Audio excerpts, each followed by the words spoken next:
예능 재판 MC 지기현.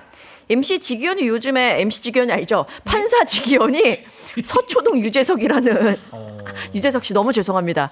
근데 이런 얘기가 나올 정도로 그 바닥 안에서는 정말 강사처럼 MC처럼 그렇게 즐겁게 재판을 벌여가고 있다라는 이야기를 해보려고 하는데요. 내란 우두머리 혐의라는 중대한 사건을 다루는 윤석열 재판에서 피고인과 변호인단의 태도 정말 이 재판을 망치는 걸 넘어서 나라를 망치고 있고 모든 법치주의를 다 흔들고 있구나라는 생각을 할 정도로 깽판을 부리고 있습니다. 이 와중에 지기현 재판관은 프로는 징징대지 않습니다. 뭐 이런 이야기를 했는데 난 이게 뭐 촌철살인인 것 같지도 않고 너무 그냥 뜬구름 잡는 얘기인 것 같긴 했거든요. 뭐 이렇게 이야기를 하면서 나도 할 말은 한다라는 이미지를 챙겼는지는 모르겠지만 피고인들의 지연 전략에는 아주 무력하게 그냥 당하는 모습이었습니다. 재판 연기라는 최고의 선물을 결국 지기현 판사가 안긴 것이 아니냐라는 지적도 받고 있는데요. 요거 재판 보시면서 어떤 생각 들으셨습니까? 그때 시간이 길어지긴 했지만 오늘 못 끝낼 수 있겠다라는 생각도 하셨어요? 변호사님? 뭐 이제 지기현 재판장이 진행을 하다 보니까 이거 못 끝내서는 절대 안 되는데 네. 그런 절대 안 되는 일이 벌어질 것 같은 묘한 불안감. 근데 실제로 못 끝냈죠. 저는 상상도 못 했거든요. 그렇죠. 네. 네. 조금 있다가 한 9시 넘고 10시 넘고 좀 늦어지네. 이따 10시쯤에 하겠다라고 했는데 갑자기 속보가 뜬 거예요. 미뤄졌다고. 저는 사실 그 날이었던 것 같은데 기추자 씨와 이야기를 하면서 나 너무 무력해진다, 무감각해진다, 정치 기사 아무런 감흥이 없다 하는데 그날에 바로 속보 뜬 거 보고 바로 쌍욕 튀어나오면서 다시 이제 정치에 대한 마음이 와 살아있음을 느끼고 네, 살아있음을 느꼈거든요. 분노가 뚜껑이 열리고 꺼진 불도 다시 보자. 제 마음 진짜로? 한켠이 그랬습니다. 네. 아니 근데 일단은 지금 예능 프로그램이 비수기잖아요. 네. 요즘 재밌는 예능이 없어요. 왜 없냐? 지기현이가 법정에서 너무 웃겨주니까 지금 국민들 보시기에는 이 지기현 재판 보는 것만으로도 정말 웃음이 다 채워지는 그 정도로 이거는 뭐 어이없는 실소겠지만은 미쳐요. 지금 지기현이 거의 뭐 예능 MC를 네. 지금 재판정에서 하고 있고 또 하나는 프로는 징징대지 않는다? 뭐야 이게? 아니 저는 그 말 들으면서 이제 이하상 변호사한테 한 얘기긴 한데 예. 또 그때 여자 변호사들 있었지. 여자 변호사 있었고 그래서 징징하니까 거기서 또 발목 잡혔잖아요. 왜 우리한테 징징댄다고 하냐고라고 또 빌미를 줄 뿐만 아니라 근원적으로 이 징징댄다라는 단어를 판사의 입에서 재판 현장에서 재판 중에 듣기 매우 어렵고요. 거기다가 더 나아가서 자기가 제일 징징거렸어요. 지기현이가 본인이. 예?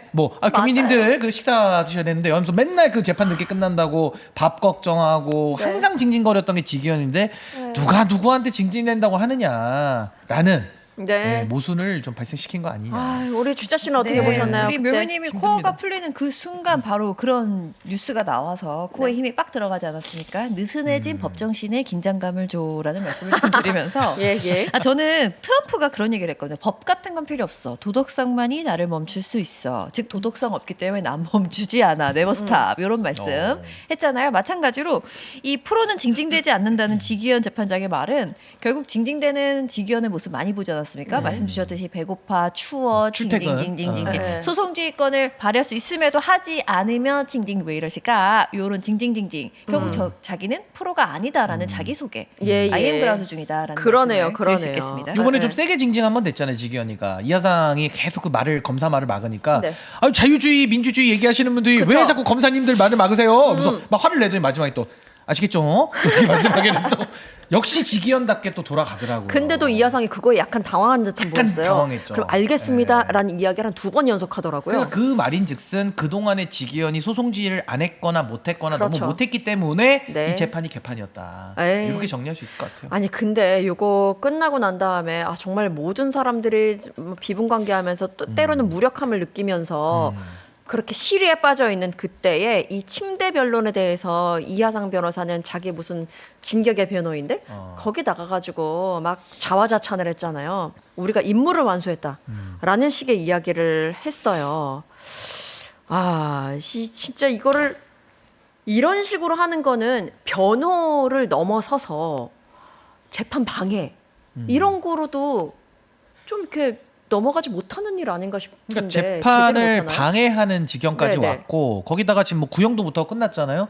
결국엔 더 중요한 게 이게 지금 내란 재판이거든요. 네. 그러니까 국가적 정의를 바로 세우는 일까지도 방해를 하고 있다. 그러니까 저는 사실은 이거는 이하상 변호사 같은 부류들은 네. 변호라고 지금 부를 수가 없고 사실상의 내란의 연장이다. 내란의 연장전을 지금 법정에서 하고 있는 거 아니냐. 그러면서 지금 윤호개인을 꿈꾸고 있잖아요. 이게 뭐 제가 지어낸 말이 아니라 법정에서는 깽판 치고 나와서는 마치 자신들이 무슨 전쟁에서 승리한 것처럼 네. 얘기를 하니까 대한민국의 법 질서에 도전하는 것을 우리는 내란으로 부르는 겁니다.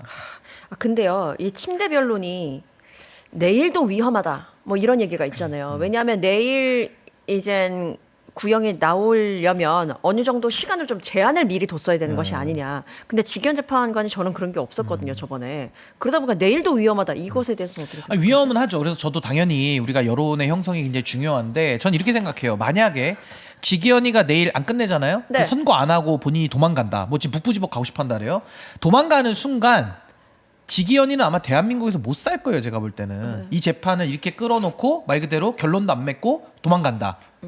러닝하는 거 아닙니까? 네, 네. 빤스런하는 거 아니에요. 그러니까 이거는 국민들의 저항이 두려워서라도 아마 그런 최악의 수는 놓지 못할 것이고 만약에 논다면 정말 대한민국에서 못 살게 만들어질 걸로 저는 봅니다. 그리고 사법부는 아마 이 사태를 방기하고 무책임하게 방치했기 때문에 네. 저는 그 연대 책임에서 자유로울 수 그러니까요. 없다. 그 사람이 생각합니다. 안 다쳤다 실패한 거 아니냐라는 게 감경 사유가 안 된다는 것 자체가 시도하는 것 자체가 헌정 질서 파괴에 착수한 거기 때문 아닙니까? 네. 그게 저는 뭐 직연이 어떤 식으로 도망을 가려고 궁리를 하는지 모르겠습니다만 어쨌거나 조금씩 미뤄지는 게 어차피 결론은 두 가지잖아요.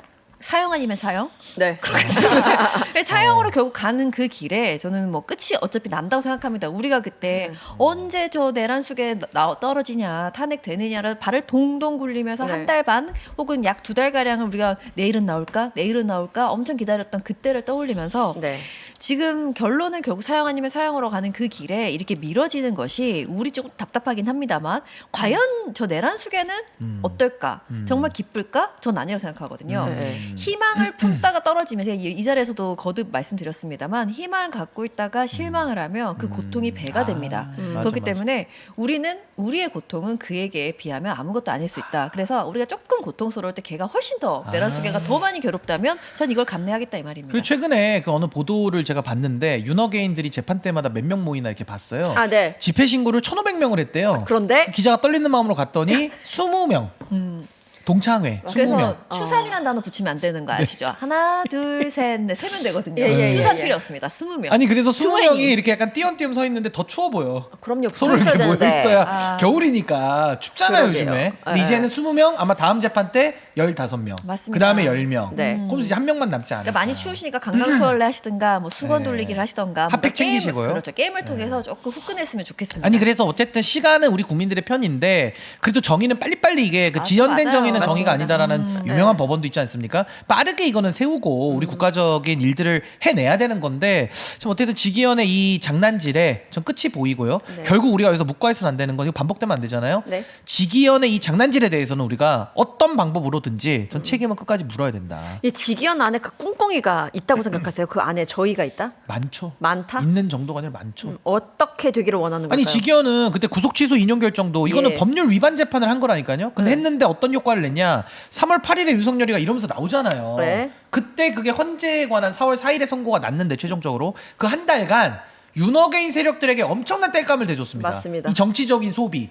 지금도 윤석열 재판을 끝을 안 내주니까 이 내용을 가지고 진격의 변호사들이 또 정치질하고 또 윤어게인 세력들이 물론 20명이긴 하지만 온라인까지 하면 그래도 꽤 되잖아요. 네.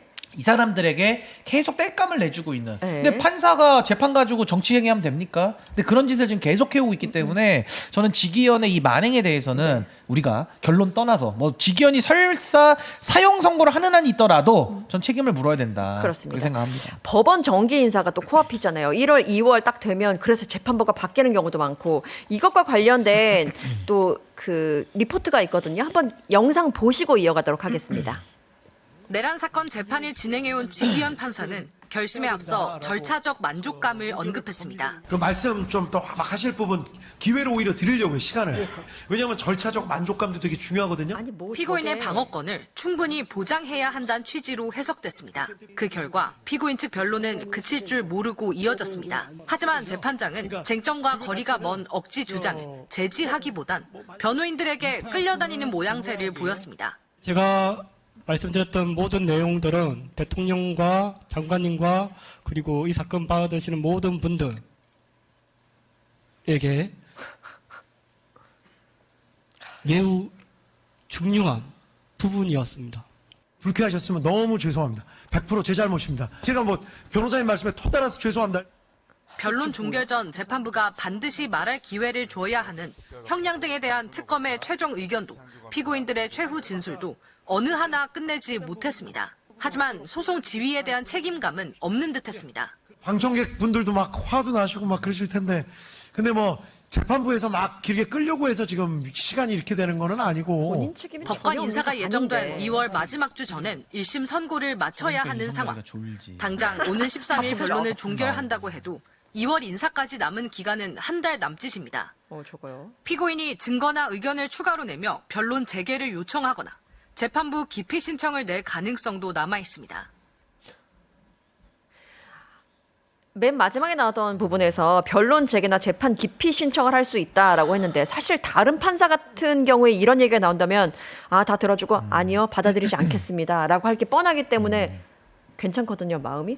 근데 혹시나 이제 변론 재개하고 재판 기피 모든 방법을 다 쓸 거기 때문에 이거 흔들리면 어떡하죠? 아니 근데 그 백대현 재판장은 예. 윤석열이가 똑같이 하거든요. 그냥 딱 7문자로 정리하잖아요. 이미 다 말씀드렸습니다. 네, 이렇게 네, 넘어가잖아요. 그러니까 그게 소송 지휘라는 건데 지금 지기현이는 계속 끌려나가고 있다 보니까 아까 마지막 리포트에도 윤석열이가 활짝 웃지 않습니까? 국민들은 분노하는데 내란 속에는 웃고 있는 이 현실이 지금 네. 아까 저 재판정이 대법정인데요. 저기 서울중앙지법의 큰 법정입니다. 네. 저기 이제 전두환 노태우도 섰던 데고 그 큰 법정인데 대한민국에서 가장 중요한 사건을 가장 핵심 법원에서 핵심 재판을 저따위로 하고 있다. 이게 대한민국 사법부의 지금 정의관의 수준 아닙니까? 그러게나 이게 뭐 말입니다. 과도한 표현입니까? 판사들도 저기에 대해서 목소리 안 내잖아요. 그럼 다 누가 저 자리 가더라도 저런 재판 하겠다라는 용인 범위 내에 있다는 건데 이것이 대한민국 지금 사법부의 정의 수준이다. 그렇기 때문에 저는 정말 참 아직 우리가 가야 될 길은 멀고, 하나 저는 이 지기현을 중심으로 한 이 윤석열 옹호 세력들이 이제는 어떤 되치기를 하기에는 너무 많은 이 실기를 했고 맞아요. 이제는 어느 흐름 면에서는 역사를 되돌릴 수는 없는 지점까지는 왔기 때문에 네. 우리가 승리의 희망을 가지고 조금 더 열심히 더 우리가 감시 감독해야 되지 않을까 네, 네. 싶습니다. 근데 예전에는 판사 요런 사람들은 뭔가가 좀 보통의 사람과는 좀 다른 사람들이지 않을까? 네. 좀 공명정대하지 않을까라는 요런 기대가 있었는데 우리가 참 원치 않았는데도 이 법원을 들여다보게 되고 판사도 그냥 사람이구나, 혹은 우리보다도 소양이 부족한 경우도 있구나, 여러 가지를 보게 됐잖아요. 그래서 이 지기현이 하는 이야기, 지기현 재판장이 막 불쾌했으면 너무 죄송합니다, 100%제 잘못입니다, 토 달아서 죄송합니다, 피고인도 국가를 위해 헌신한 분들입니다, 막 달랜단 말이에요. 제가 그 모습을 보다가 어떤 생각이 들었냐면, 사람들 중에 과도하게 예의 바른 사람 있잖아요. 네, 네, 네. 너무 과하리만큼. 그리고 미안하지 않아도 되는데 자꾸 미안하다라고 입에 달고 사는 사람들이 굉장히 음험한 사람들이 있어요. 약간 캥기는 게 있는 음침한 거지. 사람들. 뒤에서 뒤통수를 빡. 그런 사람들, 약간 과도하게 눈치 보고 막 분위기 험악하면 막 안절부절 못하고 막 잘못한 것도 없는데 먼저 사과하는 사람, 근데 뒤돌아서 엄청 음침하게 네. 막 복수하는 약간 그런 타입이 아닐까라고 한번 캐릭터를 생각해봤습니다. 심리를 한번 분석해봤네요. 예. 아니, 좀 저는 약간 하나의 인간으로 보입니다. 지기현 룸살롱 간 거, 그걸 핸드폰 없앤 거, 이거 그냥 넘어갈 수 없어요. 제가 볼 때. 물론이죠. 노골적으로 없앴으니까. 없앴으니까. 네. 그러니까 저는 이게 지기현도 지금 거의 외나무 다리에 네. 혼자 서 있는 느낌이 들 거예요. 왜냐면 네. 윤호개인들한테 자기가 한 행동이 있고 그동안에 계속 땔감 내준 게 있고 네. 본인이 또 한 짓이 있잖아요. 룸살롱 누가 가라 그랬습니까? 지가 갔다가 들킨 거지. 그러니까 이런 부분에 대해서는 저는 어쨌든 이 지기현 사례를 우리가 해결해내지 못하면은 이 사법부 저대로 계속 놔둘 수는 없잖아요. 그러니까 저는 이제 국민들의 시간으로서 저는 대한민국의 정의를 사법부 영역에서 세우는 일도 우리가 좀 해야 되지 않을까라는 생각이 들고, 판사들이 인간인 건 맞는데 그래도 우리 국민들이 보내도 신뢰가 있잖아요. 어느 정도 기본은 할 것이다라는 건데, 지기현 사례를 통해서는 정말 가장 그 핫질의 정말 그 저질의 모습을 지금 보여주고 있다라는 생각이 지금 듭니다. 댓글에서 아 맞다 왜 근데 저 변호사들 감치 안 하나요? 이거 어떻게 됐었죠 진짜? 아니 그러니까 몇 감치도 번, 그때 네. 감치 결정까지는 했는데 지금 집행을 안 하고 있는 거거든요. 네. 그러니까 이것도 사실은 사법부가 물론 이제 이진관 재판장이 나름 애를 쓴 건 제가 인정은 하는데 말로만 때울 수는 없잖아요. 결국 그걸 통해서 정의를 실현하는 것까지 가야 되는데 그게 안 되다 보니까 저 진격의 변호사인지 저 파괴자들이 더 날뛰는 거죠. 법이 우습고. 진짜. 예. 예전에는 법원은 사법부 신뢰도는 꽤 높은 편이었는데 이번에 2025년 5월달에 여론조사한 거 봤더니 10점 만점에 3.8점이 나왔더라고요. 그래서 그 6개 국가기관 중에 검찰 다음으로 낮게 나타났습니다. 네, 네, 그러니까 네, 엄청나게 맞아요. 하락했다는 거. 그 중에 지금 대표적인 역할을 한 사람이 지기현 재판관이라는 말씀을 좀 드리면서 저는 또 다시 인간으로 접근을 할 때 윤석열도 아까 마지막에 웃는 모습 있었잖아요. 윤석열도 저거 약간 센 척하는 인간이 쭉 살아오다가 볼품없고 너무도 가치 없어진 지금도 그것만이 남아있는 게 아닌가 아니면 회피형 인간인가 뭐 이런 인간적인 접근을 자꾸 하게 되더라고요. 왜냐하면 우린 자꾸 저들이 뭔가 전략적으로 접근하고 있다고 생각을 하는데 그럴 이게 아니라는 걸 우리가 좀 확인했잖아요. 그래서 그런 식으로 좀 생각을 하면 조금 이해되는 부분들이 있었습니다. 예.